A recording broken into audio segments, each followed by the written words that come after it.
آج کل فحش ویڈیوز لیک کرنے کا بہت زیادہ رجحان ہوتا جا رہا ہے۔ بعض فحش قسم کے مرد اور عورتیں خود بھی اپنی ویڈیو لیک کرتے ہیں مشہور ہونے کے لیے، پھر نوجوان اپنی محفلوں میں اسے ڈسکس کرتے ہیں اور ایک دوسرے سے لنک مانگ رہے ہوتے ہیں۔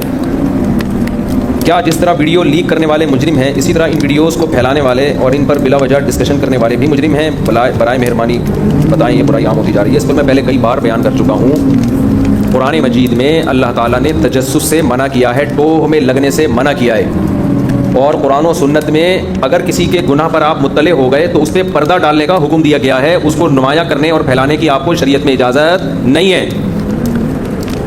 دیکھو، دو قسم کے گناہ گار ہوتے ہیں، ایک وہ جو چھپ کے کر رہا ہے اور ایک وہ جو ساری دنیا کو دکھا رہا ہے، بتا رہا ہے۔ جو ساری دنیا کو دکھا کے گناہ کر رہا ہے وہ تو اپنے گناہ کو خود ہی اس نے ظاہر کر دیا نا، اس کو برا بلا کہا جائے گا، اس پہ لان تان کی جائے گی، اس کو بدنام بھی کیا جائے گا، کیونکہ وہ اپنی عزت خود ہی نہیں کروا رہا تو دوسرے کیوں اس کی عزت کریں؟ کھلے عام گناہ کر رہے ہوتے ہیں بعض لوگ۔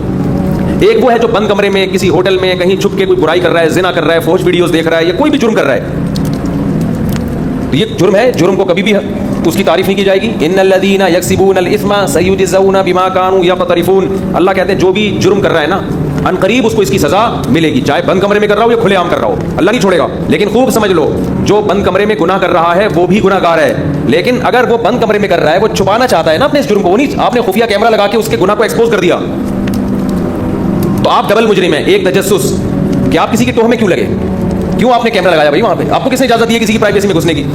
نمبر دو، شریعت نے حکم دیا تھا جو گناہ کو چھپانے کی کوشش کر رہا ہے تو تم بھی اس کے گناہ پہ پردہ ڈالو۔ آپ نے وہ پردہ اٹھایا کیوں؟ تو اس پہ قسم اٹھائی جا سکتی ہے کہ جو چھپ کے گناہ کر رہا ہے وہ گناہ گار، جو اس کی ٹوہ میں لگ رہا ہے وہ اس سے زیادہ بڑا گناہ گار، اور جو اس کے گناہ کو لوگوں کے سامنے شیئر کر رہا ہے، پھیلا رہا ہے، وہ اس سے بھی بڑا گناہ گار ہے۔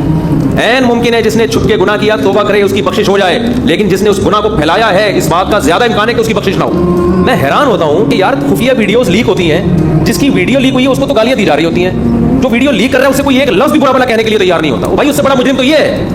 آپ کو کس نے پرمیشن دی آپ کسی کی پرائیویسی میں گھسو اور دیکھو کہ یہ چھپ کے کیا کر رہا ہے؟ یہ تو باپ کو اجازت نہیں ہے کہ وہ بیٹے کے کمرے میں بغیر اجازت کے گھس جائے۔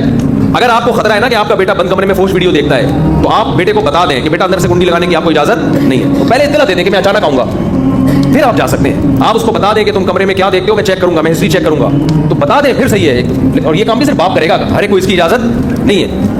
پھر باپ نے بھی اگر کچھ دیکھ لیا نا بیٹا کچھ کر رہا ہے تو باپ کو بھی پرمیشن نہیں ہے کہ وہ بیٹے کی ماں کے ساتھ بھی شیئر کرے یا لوگوں کے سامنے جا کے اس کو بتانا شروع کر دے۔ تو اس لیے کوئی بھی چھپ کے گناہ کر رہا ہے، گناہ پہ تو سزا ملے گی اللہ کی طرف سے، اس گناہ کو اپریشیٹ نہیں کیا جائے گا۔ وَذَرُوا ظَاهِرَ الْإِثْمِ وَبَاطِنَهُ، اللہ کہتے ہیں ظاہری گناہوں کو بھی چھوڑو، چھپے ہوئے گناہوں کو بھی چھوڑو، لیکن آپ کو نہ تجسس کی اجازت ہے خفیہ کیمرے لگانے کی، اور نہ آپ اگر مطلع ہو گئے تو اس برائی کو لوگوں کے سامنے پھیلانے کی اجازت ہے، اور نہ لنک مانگنے کی اجازت۔ یار وہ سنا ہے نئی ویڈیو فلانی کی آئی ہے یا فلانے کی آئی ہے، بتاؤ کہاں ہے؟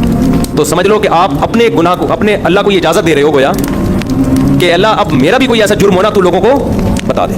روح سے خلائق کے سامنے اللہ اس کو رسوا کریں گے جو لوگوں کے گناہوں کو، کیونکہ اس سے ڈر اس بات کے گناہ پھیلیں گے سوسائٹی میں۔